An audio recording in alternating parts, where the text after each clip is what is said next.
वेदूसारखीच आपणही आपली स्वप्ने प्रत्यक्षात आणण्यासाठी, ती फुलवण्यासाठी जिद्दीनं झटतो, कष्ट करतो. पण अचानक नैसर्गिक आपत्ती येते आणि आपल्या साऱ्या स्वप्नांचं पाणी होऊन ते वाहून जातं. अशा अस्मानी संकटांनी महाराष्ट्रात अनेकांचं अतोनात नुकसान झालं. स्वप्नांबरोबर अनेकांची आयुष्य उद्ध्वस्त झाली. मात्र शासनानं आपुलकीनं त्यांना धीर दिला, भक्कम आधार दिला.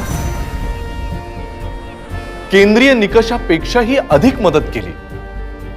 लाखांहून जास्त शेतकऱ्यांच्या खात्यात 25% अग्रिम रक्कम जमा केली. आपत्तीग्रस्तांच्या आयुष्यात पुन्हा नवी उमेद जागवून आनंद निर्माण केला.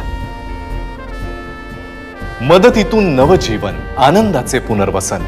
आपत्ती व्यवस्थापन, मदत व पुनर्वसन विभाग, महाराष्ट्र शासन.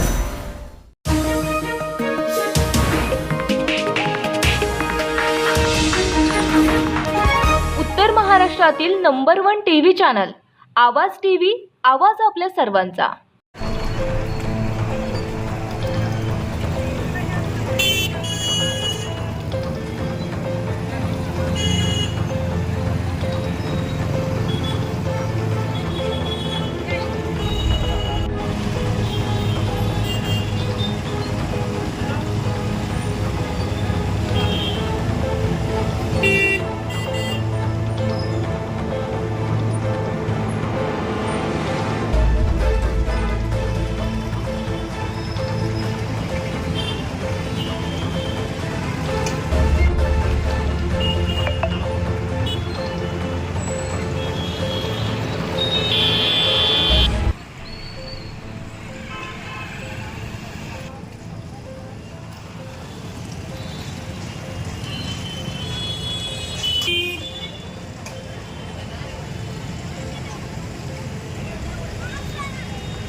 आज महाराष्ट्रामध्ये जे गलिच्छ वातावरण झालेलं आहे ते संपूर्ण बदलवण्याचं काम सन्माननीय राजसाहेब ठाकरे यांच्या नेतृत्वामध्ये अमित साहेब हे करतायत.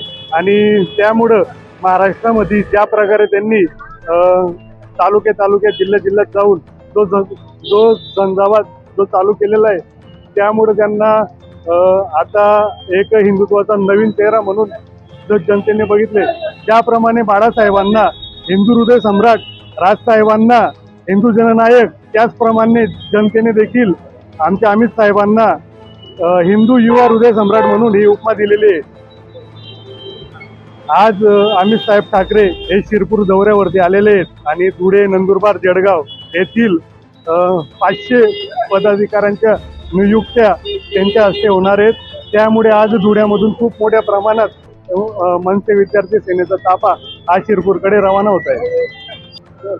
महाराष्ट्रामध्ये ज्या प्रकारे गडूर वातावरण झालेलं आहे, त्यामुळं राजसाहेबांच्या नेतृत्वामध्ये अमित साहेबांचे जे दौरे चालू आहेत, त्यामुळे आम्हाला असं वाटतं की महाराष्ट्र नवनिर्माण सेनेचा पुढील चेहरा मुख्यमंत्री पदासाठी हा अमित साहेबांचा आहे. त्यामुळे आम्ही या धुळे जिल्ह्यामध्ये प्रथमच भावी मुख्यमंत्री म्हणून अमित साहेबांचे बॅनर झळकावले आहे. रोजच्या ताज्या घडामोडींसाठी आवाज टीव्हीला सबस्क्राईब करा आणि बेल आयकॉन प्रेस करा.